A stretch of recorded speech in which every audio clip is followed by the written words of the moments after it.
Hi, how is everybody doing this morning? Good? Yeah? Thank you for being here. You're going to use that paper later, so if you want to just put it down for now, I'll tell you when you can use it towards the end, okay? So today we're going to be talking a little bit about unlearning, so don't expect to learn anything. Just kidding. All right, I would like to break your brains a little bit, all right, to start out. So here's what we're going to do.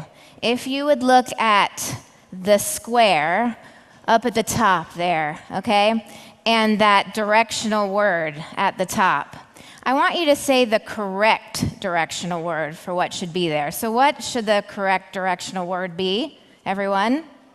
Up, correct. So we're going to say the correct directional words going across together. Are you ready?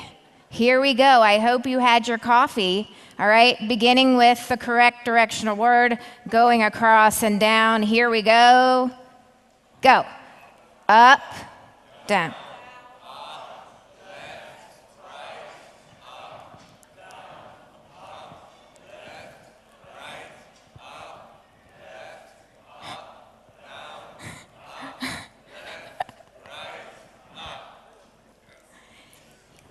Yeah, good job. How was that?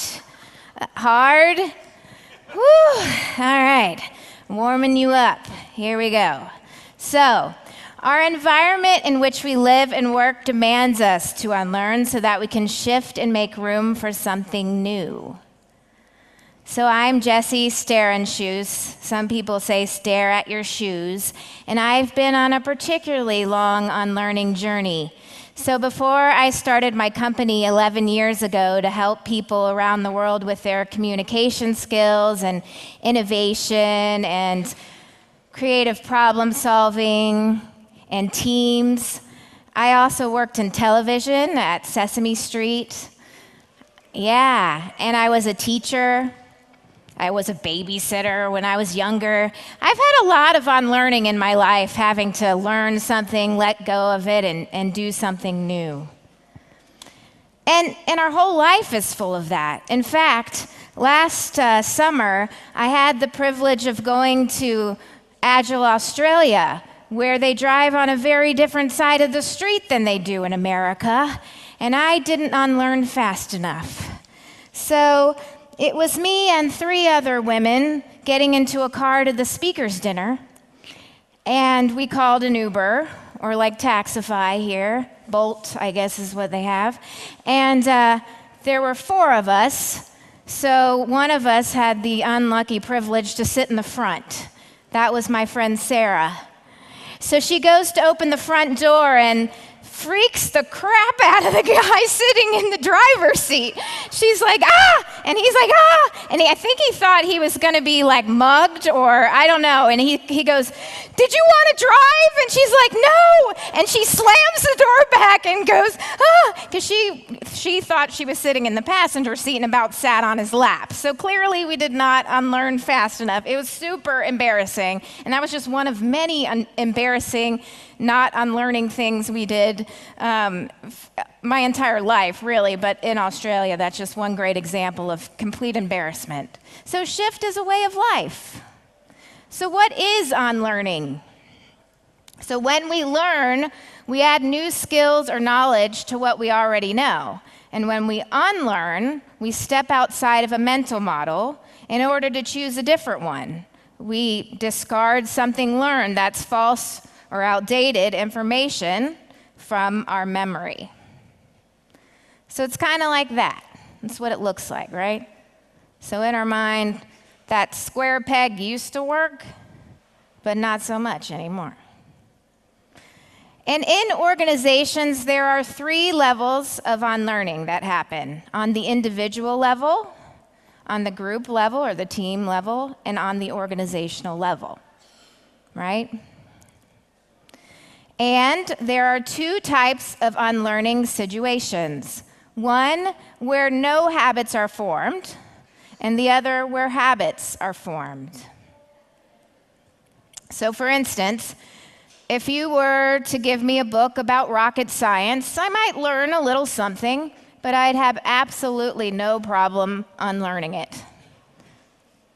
On the other hand, if you told me that I was no longer allowed to wear my seatbelt, even though I am a child of the 80s, my parents made me wear my seatbelt, and then I could no longer wear it, I would have a hard time forgetting or unlearning to do that because I've been doing it habitually since I was really little, right?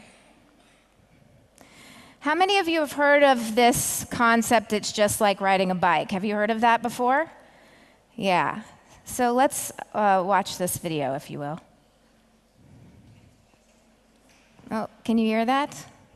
Oh, hang on one second. Let's pause that. Can we hear that? Can you hear the video?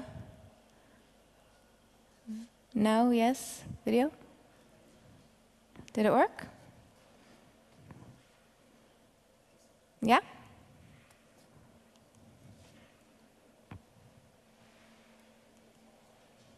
No? Let's try that again.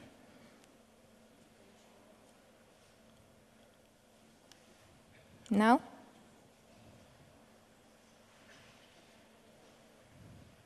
Not working? Hey, it's me, Destin. Every day. You heard people say it's just like riding a bike, meaning it's really easy That way. to me how to do it, right? But I did something. That's all right. Improv! Woo! All right. So here's what happens. I will tell you, I will demonstrate the video. All right. So this guy, Destin, rides a bike, okay? Well, his friends, who are engineers, decide that they would like to be tricky with him, okay? So they reverse engineer his bike. How nice of his friends, okay? So they take the bike and they do it backwards, okay? So they build him a backwards bicycle. He's like, what on earth is going on, all right? So he tries and tries to figure out how to do his backwards bicycle, okay? So he's, for almost 8 months, tries to figure out how to use his backwards bicycle. It doesn't work, okay? So he then decides he's going to take this bicycle to conferences around the world and challenge people on stage. I'll give you money if you can ride this backwards reverse engineered bicycle. And people are like, oh yeah, I'm gonna do it. Half the people fall off the stage, bruise their knees. Half of them are like, I'll just use my foot and hope you're not looking, right? And they can't do it because they've got a mental model, right? It's just like riding a bike, and they've figured out how to do it. Well, then he challenges his son to do it, okay? And his son figures it out in 3 weeks, how to do it. So why do you think that the adult has a harder time than the child? What do you think? Yeah, exactly. So the child hasn't been doing it so long, right? In his mind, those habits haven't been formed. Those neural pathways haven't been formed. Also, a child has a different sense of curiosity and wonderment. He doesn't have all that baggage, right? Like the adult. So it's a lot different with that child, and the child picks it up much quicker. So it was interesting when I was researching for this project. We were thinking about who are people that we know a lot about. Well, Einstein is one who's really famous. And what was interesting is the things that he is most well known for were actually the things that he did earlier in his career. So the more of an expert he was are not necessarily the things that were the most profound. The things that became the most profound were the things he did when he was a beginner, which is really interesting. So even though he was more and more and more of an expert, the things that we use the most are the things from very early on. So I found that really interesting. So how does this relate back to our teams?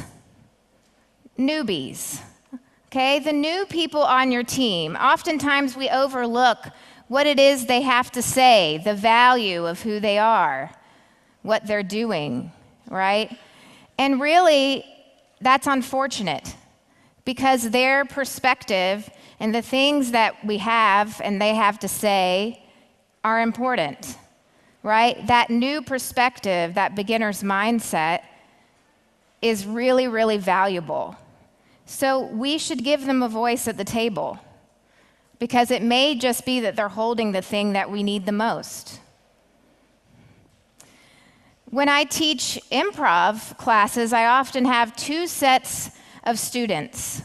One set are students who have been on improv teams before, and they've come from other stages, they've had other troupes before, they've learned improv. And then I have another set of students who have not done it before.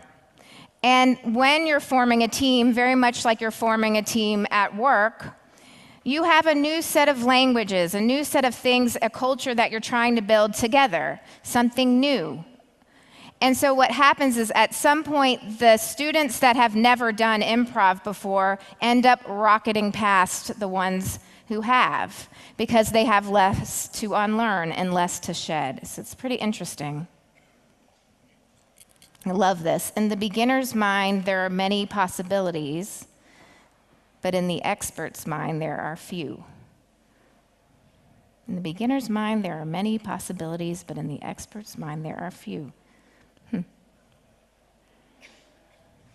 So I'd like to have you do a little exercise with the person next to you to give you some empathy for what it's like when you're asking somebody to make a change, even the most simplest of changes. So if you would turn to the person next to you, we're going to do a little activity called space numbers, and it's really simple.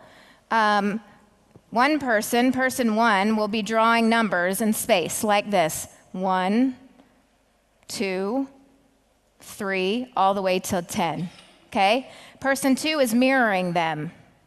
So you are trying to write exactly at the pace that they're writing and following their finger, but mirrored. You're not touching, no weirdness or anything like that. Okay, I'm not gonna be making you embarrassed, all right? So it's 1, 2, get it?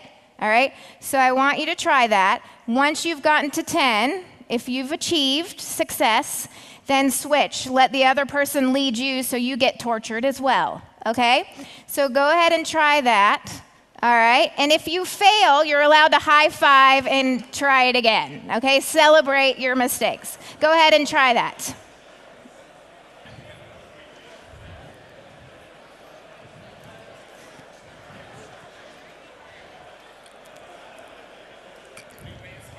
Yeah.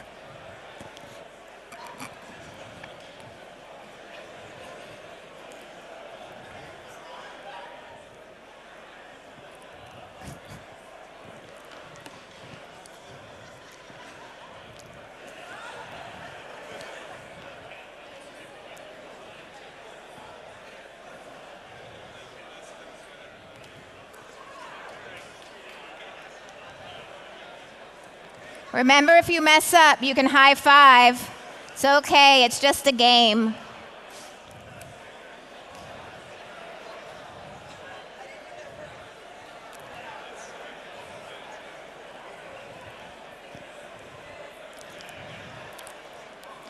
If somebody's next to you that didn't get a chance, you can play with them too. Let them feel what it feels like.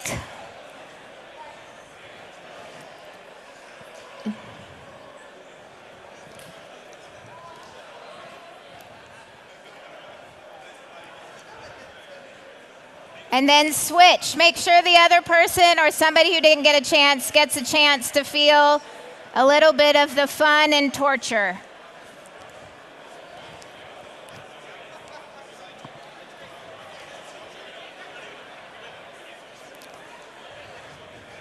All right. High fives. Woo! Okay. High five your new friend, please. Success or failure, either way, it was awesome. Okay. So how many of you struggled to do your 4 backwards? Yeah. How many of you maybe got your 4, but then the 7s totally took you out? All right. Why? Because you didn't discuss if you had a fancy 7 or not. Because you're like, do they do the little loop-de-loo thing or the little crossy-cross thing? Or, yeah, and you like didn't have a strategy. And then what happened? So what happened when you had to do your 4 backwards or your 7 backwards? What was happening to your brain? Well, yeah. So you were having to do something different than the thing you've done your whole life. And that's really hard, right? So imagine what it's like when you're like, hey, we're going to do an Agile transformation for the whole organization, but I can't even do a 4 backwards. Yeah, have a little empathy for what that's like. Okay, we're going to do this entire new distribution of this entire new program. We're going to do this whole new software organizationally, and everybody's going to have to do it, right? Remember what it was like to do that 7 backwards, all right? Not so fun. All right. So what is happening to your brain with unlearning? So when we are learning, we're forming deep neural pathways in a part of our brain called the basal ganglia, all right? And I like to think of our brains as a big grassy field. So if I'm walking in a big grassy field and I'm forming a habit over time and I have to go from point A to point B, imagine the grass. Everybody with me? Okay, so I'm going to point A to point B, and over time I'm forming a habit. I know how to draw a 4, okay? Okay? And over time, I've learned how to draw that 4. So what's happening to the grass over time, or my brain? The grass is being packed down, right? I'm forming that neural pathway. Well, now you're like, hey, we want to come in, and we don't want you to do waterfall anymore. We want you to do some Agile, right? We want you to have a whole new mindset about how you're going to do stuff at work. So we'd like you to go from A to C. All right? And we'd like you to start doing that tomorrow. All right, so let's go this way through the grass. All right? So did the grass grow back overnight? No. Did it grow back in 2 nights? No, absolutely not. It did not. So unlearning is hard, right? It's really hard. Yet we go into these organizations expecting things to happen really quickly, and we forget that it just doesn't work that way. We're skipping that step. The unlearning curve is long, right? But it's required. We don't want to end up like these two, right? You got to look up and realize, like, maybe your old race has become a sidewalk and there's a moving truck. So sometimes, change is necessary. So pay attention. You got to do it. It's just, you don't want to be like flattened or anything. So let's get personal.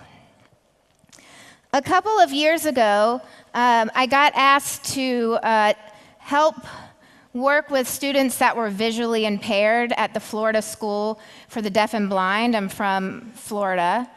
And they said, we'd like you to work with some students, helping them be prepared to be job ready. And if you could use applied improvisation, that would be really helpful for their job skills. And my first thought was, this isn't possible, because so much of applied improvisation has to do with being able to see and eye contact. I think part of me, honestly, was really scared to work with a population that I hadn't worked with before. And so I wanted to back away from it, saying, no, it can't be done. It can't be done. This isn't possible. Luckily, I thought more about it, and I thought, maybe my mental model is wrong. Maybe this is possible. What if it could be done without vision? What would that look like? Maybe I'm just scared and that's getting in the way. I ended up doing it, and they actually taught me a lot. I taught them, and I ended up working on the project with them for a few years, and it was wonderful. So thank goodness I didn't let that mental model prevent me or paralyze me from moving forward. So let's take a self-awareness selfie, okay, and examine our beliefs. First of all, we have to ask ourselves, do I need to think, behave, or do something in a new way?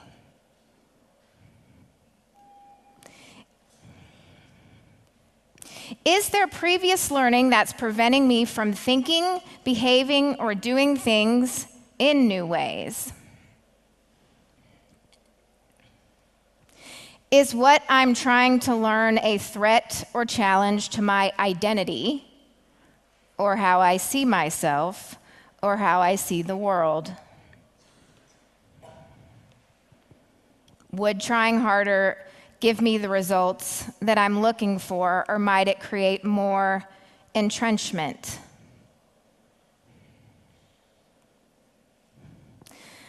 So I really think this is something that we need to think about. There is no mind harder to change than one that's been hugely rewarded for not changing. Okay? Think about the people that you work with. If they've been rewarded for years for not changing, what's in it for them to actually want to unlearn and do something new? Unlearning is all around us. Think about all the situations, personally and professionally, where we need to unlearn. So, familiar with this sign? Yes? Yeah? So what gender is the arrow pointing to? Male or female? Female? How do we know? The dress, yes, we know. Okay, great. But what if it was never a dress? Yeah, what if it was a cape, people? All right? So, a friend of mine, Tanya Katan, was asked by her former company, Axosoft. They asked her, can you go into the world and look for something that we've all seen and make us see it differently? What could that thing be? What could that thing be that we've never actually questioned before? And what if it were something else? And so she took this and she had this campaign. What if it wasn't a dress? What if we were looking at it in a different way all along? What if it were a cape instead? I challenge you now to not see it as a cape, people. Yeah. All right, so I'm going to quiz you on some other signs. You ready? Oh, what happened to the slides? Uh-oh, why are the slides not working? Next slide is not working. Is the next slide working? Nope. Oh, there we go. I don't know why. It's doing weird things. All right. Because I'm like, I can make a slide if I have to. I just did the video by myself. All right. So tell me, what do you think this sign is? Any ideas? What do we think? What could it be? Caution, refrigerators attack. What else could it be? What else? Let's make it up. What else could it be? I love dancing with doors. What else could it be? What else could it be? Come on. What else? What else? Come on. I know it's early. What else? What? Don't shake the server. Don't shake it. Any other ideas? What? Exit up. Yeah. All right, here we go. This one. What is it? What could it be? Bacon. Yeah, 3 strips of bacon going on a race. What else could it be? What? Slippery. What else? Levitating snakes. Definitely. Yes. What else could it be? What else could it be? The Congo line. Yeah. What else? Anything else? A waterfall. Yeah. Yeah, a waterfall. What else? What else? It looks like snakes on a balance beam to me. Any other ideas? Smoke. Yeah, caution smoke. Yeah, absolutely. Good. All right. So, what about instead of having a learning organization, how could you have an unlearning organization? So what could you do? Instead of having those 360s and giving feedback, what could you do to meet with your teams and ask them, what are the things you're going to work on letting go of? What are those things that you want to make room for something new? How could that be a part of feedback and your reviews? How do you intentionally talk about the things that no longer work anymore and make that a part of the process? An organization that cannot unlearn will never become a learning organization. And from our friend Dan North, transformation is not a transactional activity. It's ongoing and changes over time. So don't come ask somebody to do some training for 2 days and think you've solved your organizational problems. That doesn't work, all right? You have to do it constantly. Move that mental model, move that muscle, work that. Mental models eventually become your company values, right? So if you're in a startup and then that startup is rapidly growing, eventually those mental models become who the company is and what they stand for. And those are hard to let go. And sometimes when you're a 10 or 20 person company, those mental models work then, but they might not work anymore when you're a 100 person company or a 500 person company or an 1,000 person company. And you need to look back and say, does what worked for us then work for us now?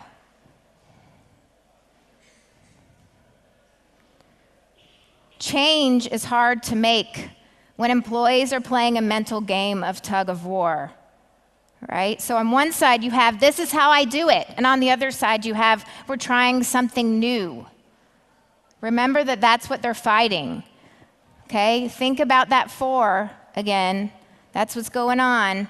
They know they want to try something new, but they're still playing a game of mental tug of war.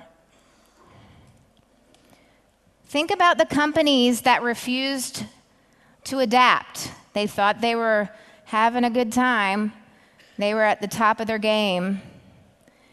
And then things didn't work out because they didn't unlearn fast enough. You've got Blockbuster, Kodak, MySpace, Toys R Us, and tons more.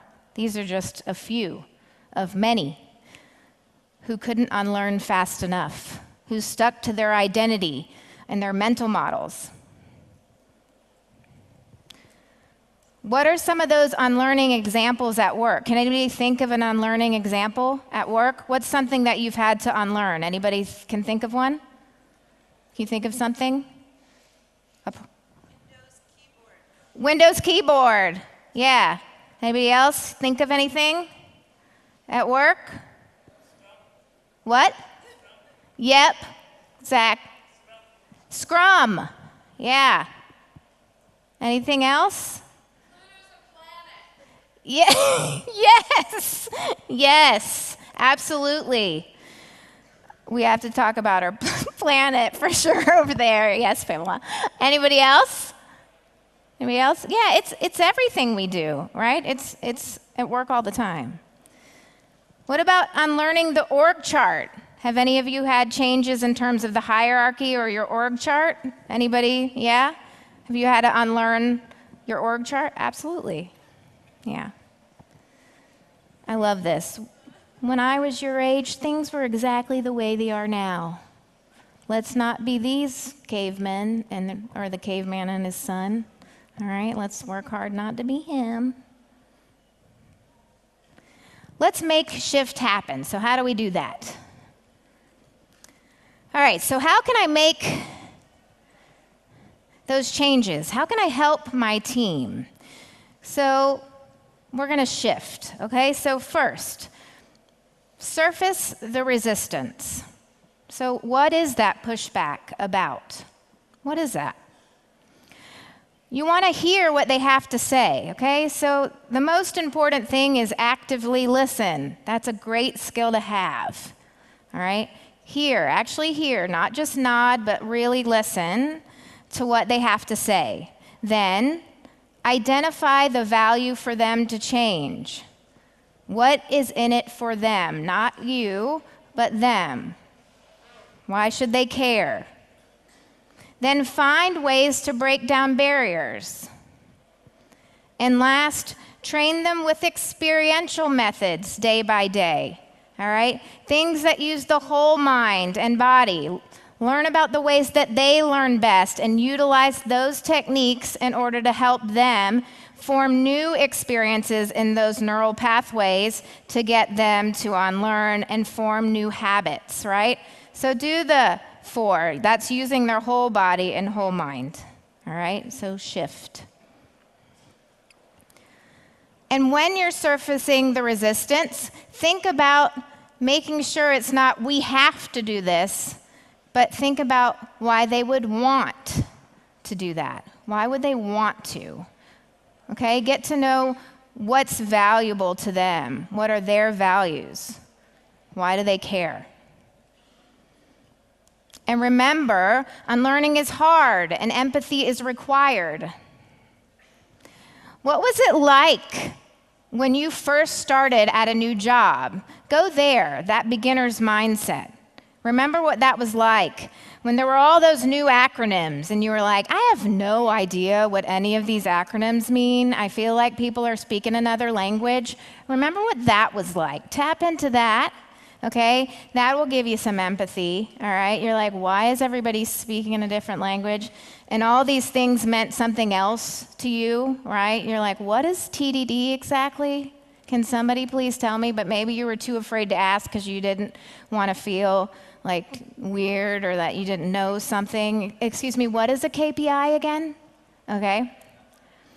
So we're going to do something with the paper. So now, if you can grab your paper, I'd like you to write down one thing, if you will, legibly if possible. What is that one thing that you feel like has been hard to unlearn? What's something that's been hard to unlearn? You can think about in the past 10 years or 10 minutes, okay? What's something that's hard to unlearn, all right? You're going to write that down, okay? It could be, feeling like you were mugging the Uber driver like we did on accident, or it could be something at work or personally, whatever it is. And then you're going to make a paper airplane, but you're not going to throw it yet. We're going to do that all together. So don't get overexcited. All right, we're going to do it for fun all together, okay? So write down something that you have had to unlearn that might be hard. All right, so write that thing down, whatever it is. You don't have to sign it, so it's not embarrassing, all right? What is that thing that you've had to unlearn? What is it? We heard about Scrum. We heard about things about our planet.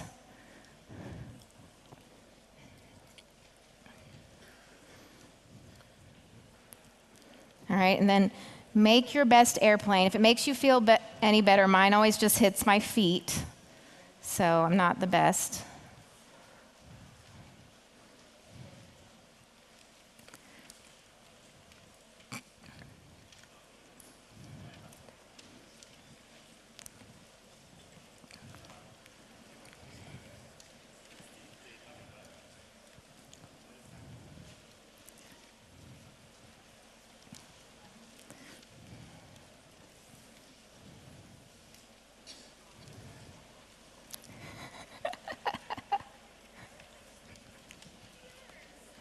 Mean it.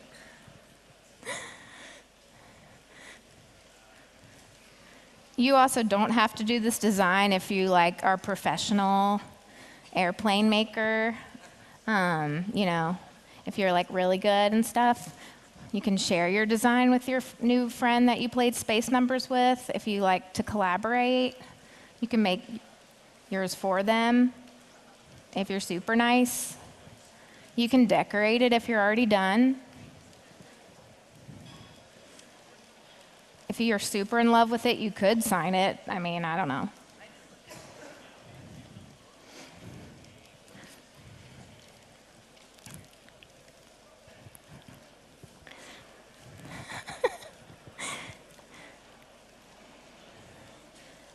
I'm going to give you like a few more seconds because I'd still be making mine, just to be honest.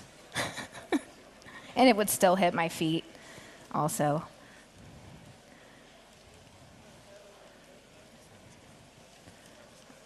Some of these are looking like really good. Yes. I'm proud of you. Mine's like always half crushed when I finish it. Okay. All right. So, ooh, that one looks good. That's good. Okay, you need to take a picture of that before you don't have it anymore, real quick, because that one's worth a picture. Okay. So what we're going to do, I'll just explain while a few of the people who are extra perfectionists are finishing up their perfect planes. So you might want to unlearn perfectionism at some point, but we'll talk about that later. So what we're going to do is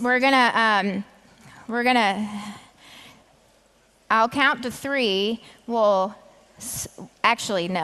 stand up, then I'll count to 3. Then we're gonna this side will look at that side will look at this side. Then I'll count to 3 and we'll throw them at each other. But hold on, don't go anywhere. And then you're gonna pick up a plane and you're gonna read it. And then I'll call on a couple people to read the plane that landed on them, hopefully not in your eyeball. Okay, it's going to be a little bit crazy, so remember there's one of me and a lot of you guys. So does everybody understand the directions? If it hits your foot, just kick it to the person next to you. Okay, that's what I do. Okay, so everybody stand up, all right, and then I'll count to 3. So look at somebody and hope that and then protect your eyeballs for insurance purposes. Okay, ready? 1, 2, 3. Yeah! All right. So pick them up. Ooh, this one's good. Here's some, people. Want some? Does anybody need one? Yeah. Does anybody need one? Do you want one? Here's one. Does anybody want one?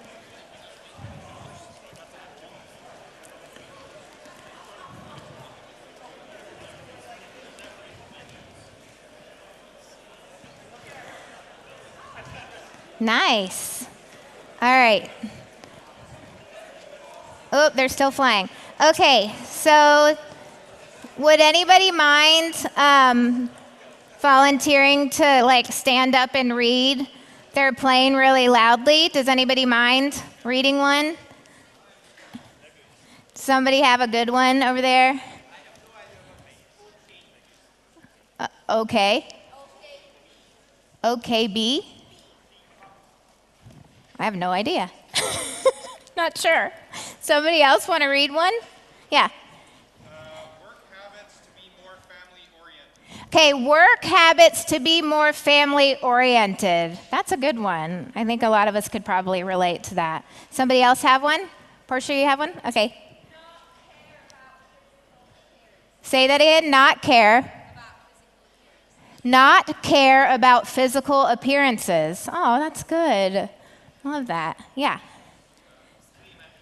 Say scream at kids. Oh, scream at kids. Yeah.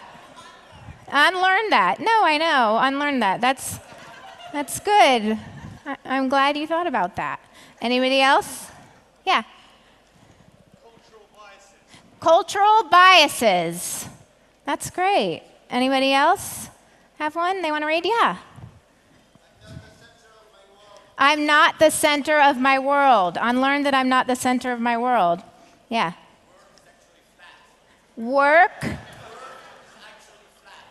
The world is actually flat. Pamela wrote that one, I'm sure. Yeah, so she's circling the flat craters on the flat moon and the flat earth.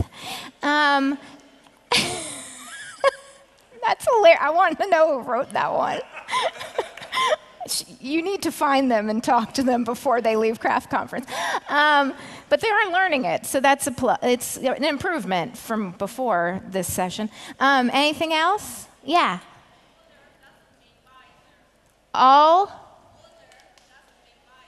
Older doesn't mean wiser. Oh, I love that. All right. So those are great. Those are really great. Thank you. And you can keep yours or tweet them or whatever you want to do. Lovely. Those are really good. Thank you for sharing those. Also, for the flat earthers, good luck to you. All right. Rules for getting ahead. So we need to change habits, right? That's what we learned about. And change mindsets. And bring in an outsider's perspective. So I was working with a large food organization in their innovation lab. They were trying to think about how they could work on solving the problem of food waste. Okay, and they were doing the customer journey on where food goes from farmer to consumer and all the points in between. And they were thinking about, okay, how can we personally, as our company, work on solving this problem?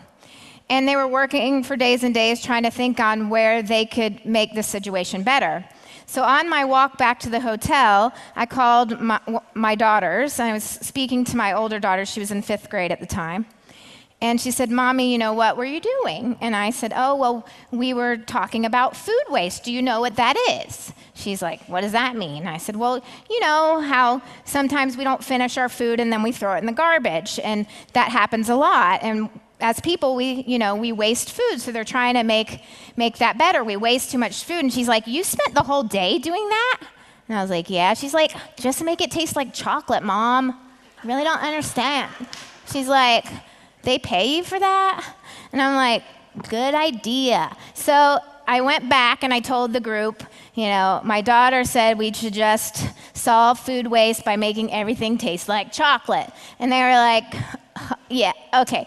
But what they got from that actually is they ended up starting a program where in the summer they bring in kids from junior high to come into the innovation lab and work with them and let the kids help solve problems using design thinking and do ideations with them, because that perspective is actually really useful because there's just no filter. Right? So that was really interesting. So they brought in their outsider's perspective, which is actually bringing in children to make food taste like chocolate. So to unlearn, we need to be curious and be experimental and use play. We can use techniques like escape thinking, right? So this is a technique where instead of changing everything, we just change one little thing. We talked about this in the workshop earlier.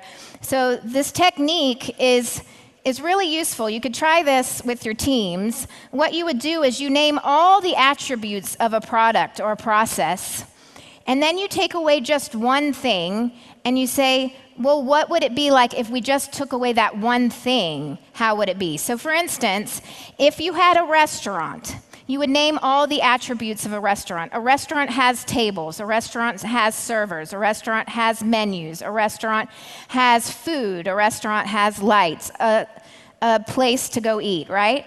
And so you would list all those attributes, and then you would take away just one, all right? Just one. So you would say, well, what if the restaurant had no tables? Then what? Well, it would still be a restaurant, correct? And then you start exploring that thing. So what this does is it talks about eliminating those assumptions. Yes, it's still a restaurant, but how does it change if we unlearn that it has to have tables? No, it doesn't, right? So you don't have to make these big sweeping changes. You can make a simple change, unlearn that one assumption or bias, and then we have this whole new thing. And those sometimes are much easier to make. Those changes are much easier for your teams to make. So this is a method you could try with any process or any problem or any product and go back and look at those things, even the things you're being successful on, and they can be helpful. You can conduct unlearning reviews. What are the things you're unlearning? You can use improv like we've done today. And you need to do that unlearning on a daily basis, right? It's not a transactional activity. It's day by day. And if you like those activities, this is a book. This is my book that I've written that has 50 games for 50 blanking days like today, right? So tons of interactive activities for you to try. So what are you going to unlearn first? It is not the strongest of the species that survives, nor the most intelligent. It is the one that is most adaptable to change. DFTU. Don't forget to unlearn. Thank you.